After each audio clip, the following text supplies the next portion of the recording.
সময় ফিরে আসে কখনো স্মৃতি হয়ে, কখনো প্রতিশোধ হয়ে। জাস্টিন বিবারের জীবনে বর্তমান অধ্যায় যেন সেই পুরনো সময়েরই প্রতিচ্ছবি। তবে এবার আয়নায় দাঁড়িয়ে নিজেকে দেখার পালা। একসময় সেলিনা গোমেসের চোখের জল যেখানে থেমেছিল, এখন সেখানে জমেছে হেইলি বিবারের হতাশ দৃষ্টি। বিবারের জীবনে অভ্যন্তরীণ টানাপোড়েন, মানসিক স্বাস্থ্য সমস্যার ছায়া আর কেরিয়ারের অনিশ্চয়তা যেন প্রতিদিন তাকে তাড়িয়ে বেড়াচ্ছে। তার কনসার্ট বাতিল হচ্ছে, একের পর এক ভক্তরা হতাশ।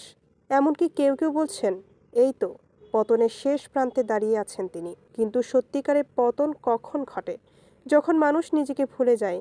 বিবার নিজের অতীতকে অস্বীকার করতেন, কিন্তু সময় তাকে সেটা স্বীকার করিয়ে নিয়েছে।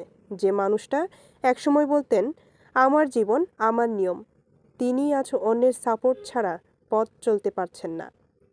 আর সেই সেলেনা যাকে ঠকিয়ে ফেলে গিয়েছিলেন, তিনি এখন দাঁড়িয়ে আছেন নিজের গড়া সাম্রাজ্যে।